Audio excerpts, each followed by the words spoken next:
Sobat Ekspedisi Kang Odeng, pada kesempatan kali ini kita ditemani oleh seorang narasumber yang gak asing sama kita sobat, yaitu saudara kita Mas Bejo. Mas Bejo ini pernah kita podcast ya sampai 6 kali ini Kang Odeng.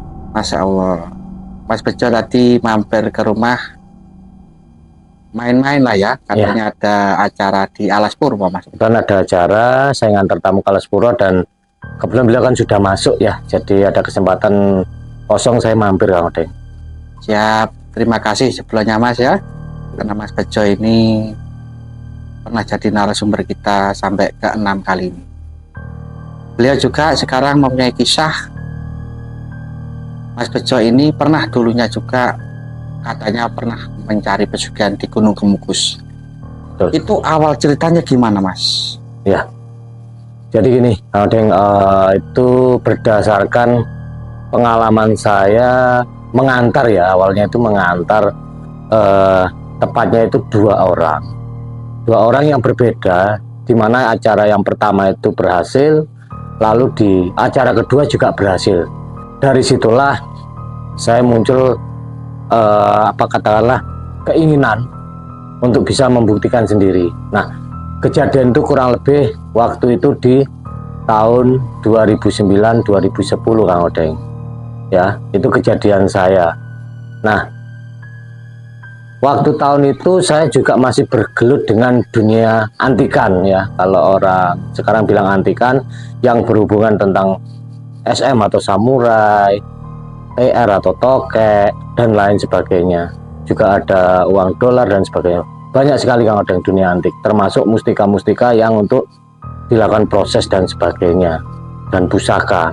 Nah, waktu itu saya mengantarkan itu satu dari orang Sragen, sama-sama orang Sragen. Kalau yang satunya saya ngantar orang Gunung Kidul sama orang kota Yogyakarta. Nah, kalau saya, karena saya waktu itu bergelut di dunia antik itu sampai ke wilayah Jawa Timur, tepatnya di Probolinggo Kang Odeng. Saya itu inisiatif keinginan untuk bisa terjun sendiri ke Gunung Kemukus. Maka saya coba-coba mencari-cari pasangan yang bisa saya ajak untuk ke sana. Nah, dari perjalanan itu saya menemukan seorang perempuan, memang saya sudah kenal dulunya, dan posisinya kebetulan sekali saya waktu itu belum berkeluarga, dan orang ini juga posisinya belum keluarga, tapi posisi sudah pernah keluarga tapi sekarang nggak berkeluarga Kang Odeng, atau waktu saya mendekati garis kasarnya janda Kang Odeng itu. Nah, waktu itu kenal beliau ini di Probolinggo, masih muter-muter di Probolinggo, ketemu beliau, terus saya sampaikan apa yang ingin saya lakukan kepada beliau. Mungkin saya pakai nama samaran aja ya untuk teman perempuan ini, namanya Sri ya. Nah, si Mbak Sri ini karena sudah lama kenal, sudah sering ketemu di dunia antikan, seketika ketemu lagi saya inisiatif Kang Odeng untuk membicarakan tentang kita berangkat ke Gunung Kemukus. Setelah saya menceritakan 2 kali saya mengantar orang yang berbeda, itu semua berhasil. Dari penyampaian itu tidak serta-merta langsung saya itu disetujui. Nah, beliaunya minta waktu, kurang lebihnya waktu itu 1 minggu. Kira-kira gimana? Nah, di waktu itu karena saya sendiri sudah punya modal dan ada modal untuk bisa saya buat saku berangkat ke sana, ya mau nggak mau saya yang membiayai semua Kang Odeng, dari Mbak Sri dan saya. Jadi setelah ada kesepakatan, 1 minggu kemudian kita buat waktu untuk berangkat. Nah, karena di sana itu ada hari tertentu yang memang harus bisa didatangi, dan saya masih ingat betul itu di malam Selasa Pon atau malam Jumat Pon. Nah, saya kesepakatan malam Jumat Ponnya Kang Odeng untuk bisa dari sana, karena itu waktu yang terdekat dari kesepakatan kita. Dari situ saya berangkat dulu ke Probolinggo menjemput beliau. Sampai di Probolinggo saya tidak langsung berangkat tapi nginap 1 malam di hotel. Setelah nginap saya melakukan pembicaraan intens berdua untuk kesiapannya, dan memang sudah mutlak keinginan kita bareng udah siap. Maka tepatnya hari Kamis itu paginya kita berangkat Kang Odeng. Di Kamis pagi berangkat, nyampe di Grobogan tuh ya, masuknya tapi Sragen sebenarnya. Itu di Gunung Kemukus saya naik bis nyampe Solo. Dari Solo kita naik bis jurusan Purwodadi, turun tepat di gang arah ke Gunung Kemukus.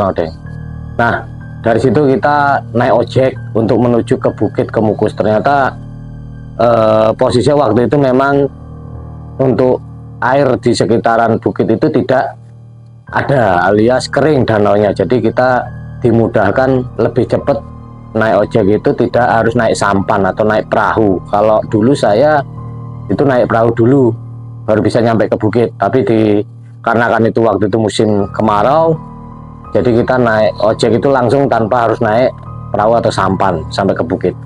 Setelah kita melewati danau kering seperti jembatan tanah liat waktu itu, nah kita masuk sana sampai di lahan parkiran, kita langsung titipkan di khusus penitipan sepeda motor Kang Odeng. Apa yang saya titipkan di sana? Padahal saya kan naik ojek. Waktu itu saya kan bawa pakaian Kang Odeng, dan saya titipkan dulu karena bawa 2 tas besar, saya titipkan di tukang ojek di penitipan sepeda motor. Saya nyari dulu penginapan Kang Odeng, karena memang di Bukit Kemukus itu di sana sudah ada beberapa penginapan yang mungkin cuman lapak-lapak kamar yang bisa kita sewa berdua. Nah, setelah saya tinggal nyari dapat, saya bawalah tas itu ke tempat penyewaan kamar. Setelah dari situ kami berdua langsung berangkat ke tempatnya juru kunci Kang Odeng. Nah, sama beliau dikasih arahan nanti seperti ini. Nah, kebetulan itu kan saya barengannya ada beberapa orang Kang Odeng, jadi tidak berdua karena bertepatan malam Jumatnya. Dari situ kita disuruh menyiapkan dari satu mulai beli kembang, sesaji, juga menyiapkan untuk pembelian minyak, termasuk juga beberapa dupa. Nah, dari situ kita berdua pertama yang kita lakukan adalah berangkat ke sumur punyanya yang atas nama Dewi Ontrowulan Kang Odeng.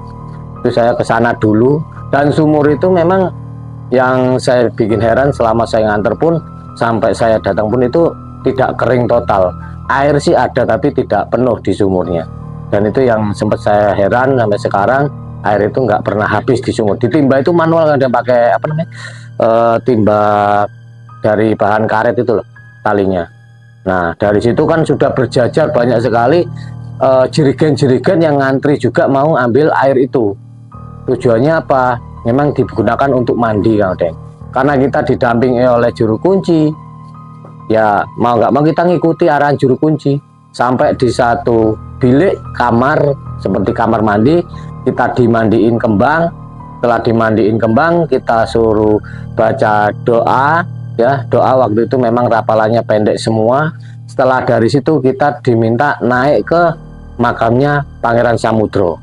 Jadi dari bawah itu kita memang harus jalan kaki dari parkiran penginapan sampai ke tempatnya sumur Dewi Ontrowulan, itu kita jalan kaki Kang Odeng. Dari situ kita selesai mandi, dan waktu naiknya ini yang memang saya sudah biasa ya. Di sana beberapa kali nganter itu rame Kang Odeng. Jadi sana itu bersatu padu, banyak orang dari mulai laki perempuan, terus usia lanjut banyak juga, dan anak-anak muda juga nggak sedikit. Dari sanalah memang rame banget, dan kita waktu mau ke sumur itu aja sudah antri, dan saat kita diarahkan ke makam itu pun juga sama Kang Odeng. Di sana pun kita ngantri. Jadi kita tidak langsung masuk, tapi nunggu giliran yang lainnya selesai baru keluar. Nah,